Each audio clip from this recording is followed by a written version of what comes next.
السلام عليكم، ازيكم يا اصدقائي. النهارده هنحرك مع بعض اللوجو ده، وهو خاص بالفنان والفويس اوفر الجميل مصطفى عزيز، واللوجو نفسه من تصميم الفنان محمد كيالي وتحريك العبد لله. انا احمد صقر، مصمم موشن جرافيك ومتخصص في تحريك الشعارات او اللوجو انيميشن، ودي قناه موشن ويزارد. ويلا بينا على الجد.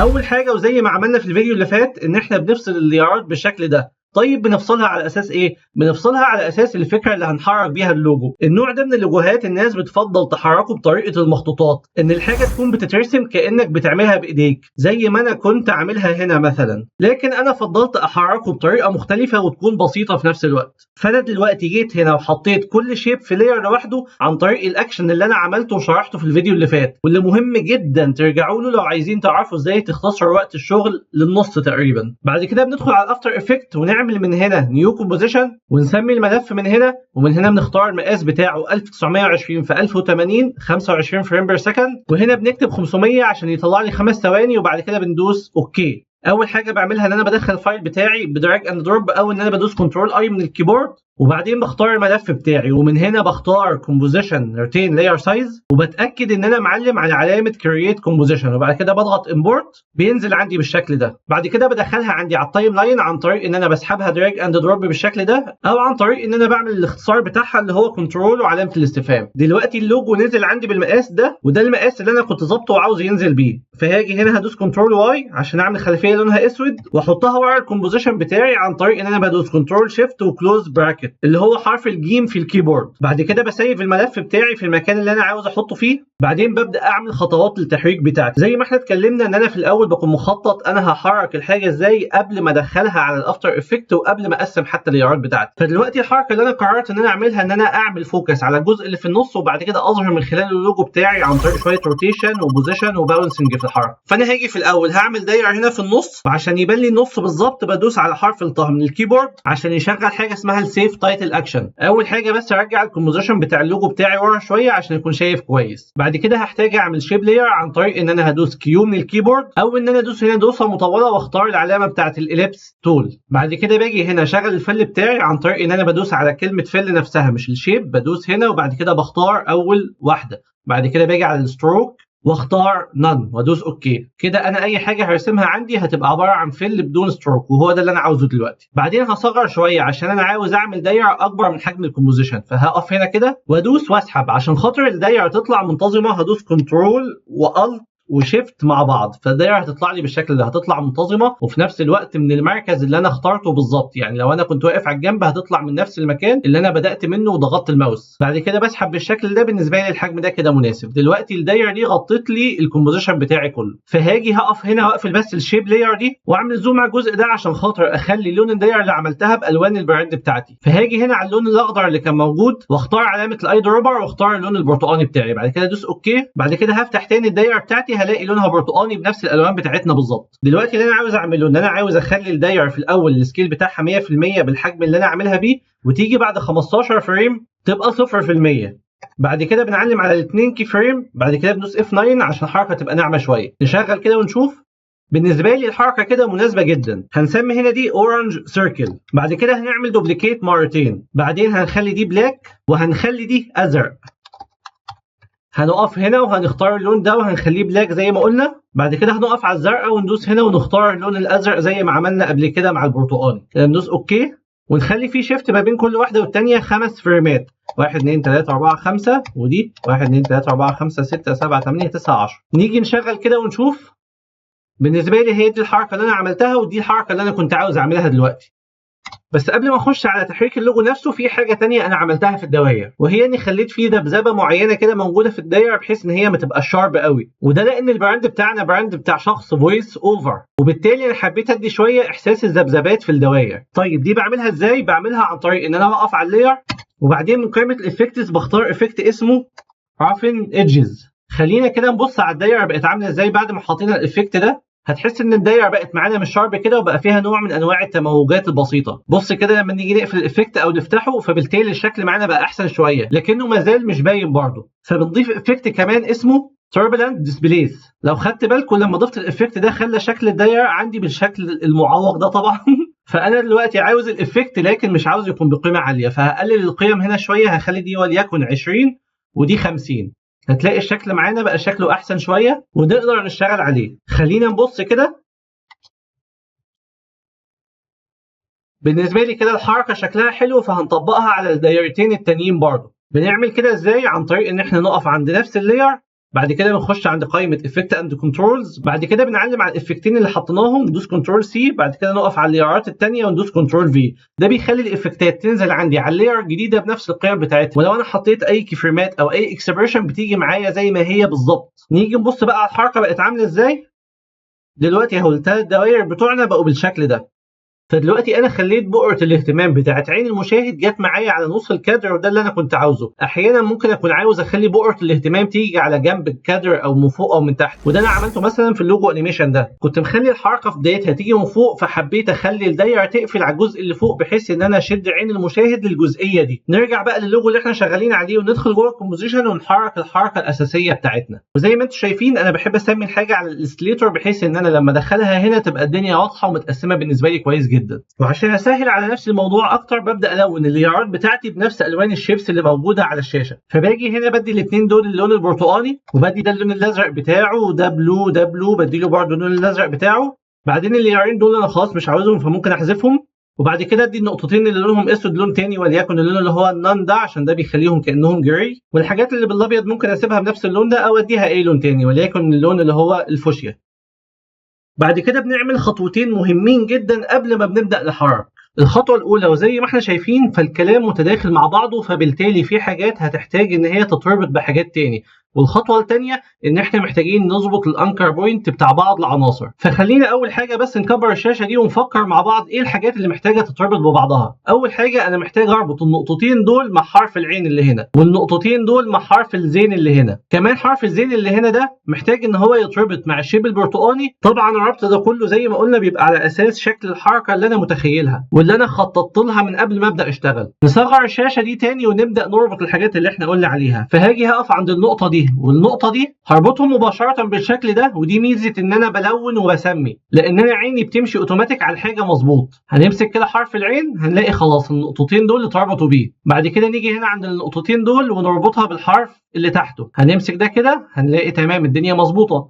بعد كده هنمسك الحرف ده نفسه وهنربطه مع الداش البرتقاني اللي موجوده فوق. هنمسك كده هنلاقي الدنيا تمام بتتحرك مظبوط. بعد كده اخر حاجه محتاجين نربطها هو حرف العين ده، هنربطه مع الداش الثانيه اللي لونها برتقاني. هنمسك دي كده هنلاقيها برده متحركه تمام ومظبوط. هحتاج كمان ان انا اربط الشيب ده مع الشيب ده، فهاجي همسك كده وهعمل بالشكل ده. بعد كده همسك كده واشوف هلاقي الدنيا تمام جدا بالنسبه لي.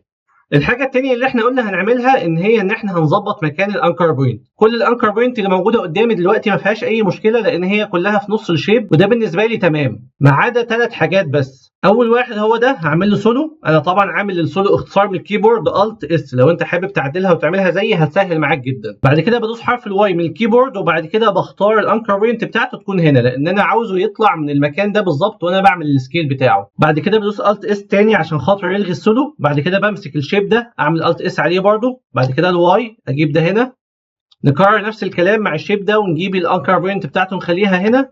وبالشكل ده انا خلصت وجهزت كل حاجه على التحريك. خلينا نرجع للكومبوزيشن الاساسي ونقف هنا. هكبر دي كده شويه. بعد كده همشي على التايم لاين وزي ما احنا شايفين مع اخر واحده بتخلص انا عادي ممكن اجي هنا اقصهم عشان ما يتقلوش الفايل معايا. والحركه بتاعتي اللي عاوزها تظهر ان انا عاوز اخلي ودول بيختفوا ان الجزء البرتقاني ده يبقى هو واخد الشكل كله ويبقى كبير، وبعد كده تبدا تتشكل الحركه بتاعتي واحده واحده بشكل سريع طبعا. طيب بعمل كده ازاي؟ بقف عند اول الكومبوزيشن من بره وبعد كده بمشي 20 فريم. بمشي 20 فريم ازاي؟ بدوس من الكيبورد شيفت وبيش داون عشان خاطر يتحرك معايا 20 فريم. بعد كده بدوس الت شيفت بي والت شيفت اس عشان خاطر يحط لي كي فريم في السكيل وكي فريم في البوزيشن، او بمنتهى البساطه ان انا بدوس بي واس من الكيبورد وبعلم على الكي فريمات بتاعتهم. انا هنا عملت ايه؟ ثبتت الحركه والبوزيشن اللي انا عاوز اكون واقف عليهم بعد ما بوصل. بعد كده بدوس حرف الاي من الكيبورد عشان اقف تاني عند اول الكومبوزيشن. بعد كده بعمل سولو لللاير بتاعتي عشان خاطر اشوفها كويس. بعد كده بعد ازوم على الشكل بتاعي لحد ما يغطي النقطه اللي كنا بنتكلم عنها، طبعا عشان خاطر اعمل زوم بشكل سريع بحرك من هنا وبدوس شيفت بيحرك لي بشكل سريع جدا. بعد كده بس اصغر كده شويه، وبرده من الكيبورد ابدا ان انا احرك هنا، ادوس شيفت عشان يحرك لي اسرع، بدوس شيفت في السكيل عشان يحرك لي بشكل كبير، وهكذا. طبعا انا كنت ممكن في الاول اخلي الانكر بوينت عند النقطه دي بس مش مشكله، المهم ان انا بالنسبه لي كل اللي عاوزه ان هي تغطي الايه الشاشه بالنسبه لي بالشكل ده. طبعا انا بدخل هنا على الكومبوزيشن ده وبدوس كنترول اي وبعلم هنا على علامه الريسترايز عشان خاطر يخليها لي كلها واضحه. بعد كده بطلع بره وبعمل على علامه الريسترايز عشان خاطر الشكل يكون واضح معايا وما يبكسلش. بالمناسبه في الفيديو الجاي اللي احنا سجلناه خلاص الحمد لله هنتكلم بشكل تفصيلي على علامه الريسترايز، لان هي ليها فوائد اغلبنا ما يعرفهاش. هنيجي على الكومبوزيشن هنا ونعلم على الكي فريمز وندوس F9. بعد كده نشوف الحركه شكلها بقى عامل ازاي معانا، نعمل انسولو ونشوف الحركه بتاعتنا هتبقى عامله ازاي.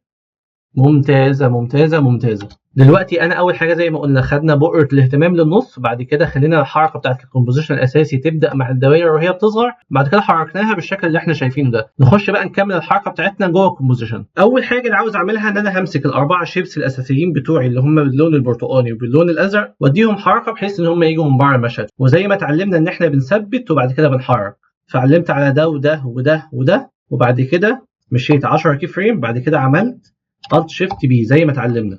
بعد كده هدوس هوم عشان اجي على اول الكومبوزيشن وهمسك واحد واحد احركه. فاول حاجه همسك ده هحركه بالشكل ده، طبعا عشان احنا ربطنا الحاجه فالحاجه بتتحرك معاها مظبوط. بعد كده التاني اللي هو ده، بعد كده ده وده يتحركوا بالشكل ده. كده الشكل بتاعي كله بقى ايه، بقى بره المشهد. نمسك ده تاني كده، لا ده مش ده اللي اتحرك، عاوزين الايه البلو داش. نمسكها تاني نجيبها كده شويه، طبعا بدوس شيفت عشان يتحرك مظبوط. والاورنج دي بجيبها كده عشان تبقى ابعد. تمام. بعد كده نبص على الحركه كده عامله ازاي. طبعا الحركه سريعه وانا بالفعل عاوزها سريعه بالشكل ده، لان بعد كده لما هنعمل التايمنج هتلاقي شكلها بقى حلو. بعد كده بنقف هنا ونحرك بقيه الاوبجكت اللي عندنا. هنمسك دي مثلا اول حاجه وبعد كده نعمل لها سولو ونحركها سكيل وروتيشن. فباجي هنا وبخلي بدايه اللاير من هنا، لان انا لو جيت في الاول مش هلاقيها موجوده اصلا عندي في الكومبوزيشن، فبمشي عادي ال 10 فريمات بتوعي وبعد كده بخلي اللاير تبدا هنا، اعمل الحركه بتاعتها وبعد كده احطها في المكان اللي انا عاوزه. ادوس Alt Shift S و Alt Shift R عشان خاطر اعمل السكيل والروتيشن بتوعي. بعد كده همشي كمان 10 فريم واعمل Alt Shift S و Alt Shift R، طبعا هم دول اللي كنت المفروض احطهم في الاول. بعد كده باجي في اول اللاير وبدي له روتيشن مناسب وسكيل 0. انا بالنسبه لي الروتيشن ده كده مظبوط -40 وبخلي السكيل 0 وادوس انتر. باجي نفس الكلام هنا واخليها سولو، بخلي بدايتها من هنا واديها نفس الحركه بالظبط، امشي الاول 10 كي فريم وادوس روتيشن وسكيل. بعد كده باجي عند اول اللاير بس بديها المره دي روتيشن بالعكس، فبخليها +40 وبخلي السكيل برضه 0. بعد كده باجي عند اخر واحده واخلي برضه اللاير تبدا من هنا واديها سولو عشان تبان، وبعمل نفس الكلام بمشي 10 كي فريم. بعد كده بديها روتيشن وسكيل. بعد كده باجي عند اول اللاير وبخلي الروتيشن 40 زي الثانيه وبخلي السكيل 0. دلوقتي باجي عند بدايه الكومبوزيشن وبختار الثلاث لايرات وبجيبهم في الاول بحيث ان الحركه تبقى كله ماشي مع بعضه عشان اشوف الاول الشكل بقى عامل ازاي. بعد كده بلغي السولو وبشوف شكل الحركه معايا عامل ازاي. دلوقتي الحركه عشان نظبطها ناقص لها حاجتين مهمين جدا. اول حاجه موضوع التايمنج، بعد كده موضوع الباونسنج. فخلينا دلوقتي كده نظبط موضوع التايمنج والسبيسنج. لو قدمنا شويه هنا ولو بصينا على اللوجو اللي انا عملته، فانا قلت اول حاجه هبين الشيب ده وبعد كده بيطلع منها حرف العين، وفي نفس الوقت وبعدها بحاجه بسيطه بيطلع الشيب الناحيه الثانيه وبيطلع منها الحروف بالتتابع بالشكل اللي احنا كنا شفناه. فهاجي هنا كده وامسك الشيب ده. اول حاجه الشيب ده خلاص هيبدا في الاول فمش هنحركه. بعد كده هاجي على الشيب اللي بعده اللي هو بتاع حرف العين وهحركه فريمين او 3 فريمات. بعد كده همسك ده كده واحركه حوالي 4 فريمات، وبالتالي التابع ليه هيتحرك عدد فريمات اكتر وليكن 5 أو 6 فريمات. وبعد كده ده بما ان هو هيظهر بعده فده هاخره حوالي 8 أو 7 فريمات. نيجي كده نبص على الحركه تاني ونشوف. بالنسبه لي الحركه كده الى حد ما تمام، بس محتاجه تبطأ شويه في بعض الحاجات ومحتاج بقى نضيف الباونسنج بتاعها. فهاجي هنا وهنا ادوس على حرف اليو عشان الكي فريمز تظهر لي واحرك الاثنين دول 5 فريمات. بعد كده هدوس F2 عشان يعمل لي ريليز للايرات بتاعتي، وبعد كده ادوس على حرف اليو عشان يفتح لي كل الكي فريمز اللي موجوده عندي. بعد كده هحط الباونسنج او الحركه الارتداديه اللي انا عاوز اعملها، وانا بالنسبه لي بعملها بحاجتين. في السكيل والروتيشن بستخدم بلجن اسمه باونسر، وفي البوزيشن بستخدم الكلينر اللي موجود في ديفوك باسل 2. طبعا في حاجات كتير جدا انت ممكن تستخدمها، فانت لو عاوز تشتغل زي اعمل زيي، ولو عاوز تجرب حاجه تاني جربها مفيش اي مشكله. وطبعا حاجه زي كده ممكن تتعمل بشكل مانيوال وانا احيانا بعملها كده، بس انا عشان خاطر نسهل على نفسنا شويه. فانا باجي عند اول لاير وبعلم على الكي فريمز بتاعت البوزيشن بتاعتها وبختار من هنا ديفوك باسل، اختار العلامه دي وبعد كده بختار كلينر. اللاير الثانيه عندي موجود بوزيشن برضه، بختار نفس نفس العلامه. الثالثه سكيل وروتيشن، لما بعلم على حاجتين في نفس الوقت بختار من باونسر هنا، بس بختار سيلكتد عشان خاطر لو في سكيل وروتيشن وبوزيشن وهكذا يعمل لي الثلاثه مع بعض. بعد كده بضغط هنا، انزل على اللي تحتها نفس الكلام، انزل على اللي تحتها نفس الكلام باونسر، انزل على اللي تحتها الكلينر. بعد كده اشوف شكل الحركه عندي بقى عامل ازاي. طبعا اكبر شويه بس التايم لاين عشان اشوف. بعد ما عملت الباونسنج بتاعي حسيت ان الحركه قويه شويه والتايمنج برضه عاوز يتظبط، فانا هبدا اقلل شويه الباونسنج اللي موجود عن طريق ان انا بقف عند اللاير بتاعتي واخلي 50 دي وليكن 20. هعمل كده في بقيه الحاجات اللي فيها روتيشن، هعمل كده في بقيه الحاجات اللي هي فيها روتيشن وسكيل. الحاجه الثانيه ان انا هخلي الشيبس تبدا حركتها من مكان اقرب شويه عشان الحركه ما تجيش ارتداديه بالقوه دي. فهاجي هنا هقف على اول اللاير واخلي البوزيشن بتاعها وليكن يبدا من هنا. طبعا هي بادئه من بعيد جدا، بس اللي خلاها تبدا من بعيد بزياده هو الايفكت اللي احنا حطيناه. لو احنا شلنا الايفكت بالشكل ده هتلاقيه قرب شويه، فاحنا قربنا دي كده شويه، بعد كده دي قربناها شويتين هي كمان، بعد كده دي نفس الكلام اهو، بعد كده عندنا الاورنج دي نفس الكلام برضو. بعد كده نبص على شكل الحركه بتاعتنا، تمام جدا، شبه اللي احنا كنا عاملينها تقريبا بالظبط. دلوقتي في حاجتين بس كنا محركينهم في الفيديو الاساسي وما حركناهمش هنا، وهما النقطتين دول والنقطتين اللي تحت، لكن طريقه تحريكهم هتبقى بنفس الفكره بالظبط اللي حركنا بيها بقيه الحاجات. احنا خلاص ربطناهم بالشكل الاساسي، وفي الاخر هنضيف شويه مؤثرات صوتيه، وممكن نتكلم عن موضوع المؤثرات ده في فيديو لوحده باذن الله. نطلع بره بقى نشوف الشكل اللي عندنا النهائي بقى عامل ازاي. نشغل كده. انا حاسس ان الحركه فيه احسن من اللي كنا عاملينه في الاول كمان. كده يا صديقي نكون خلصنا الفيديو بتاعنا النهارده. لو عجبك الفيديو اوعدك ان الفيديوهات اللي جايه هتعجبك اكتر بكتير. ما تنساش اللايك المتين بتاعك، وما تنساش انك تشارك الفيديو مع غيرك، ولو عندك اي ملاحظه او استفسار او تعليق اكتبه لنا في الكومنتات تحت. اشوفك على خير، سلام يا صديقي.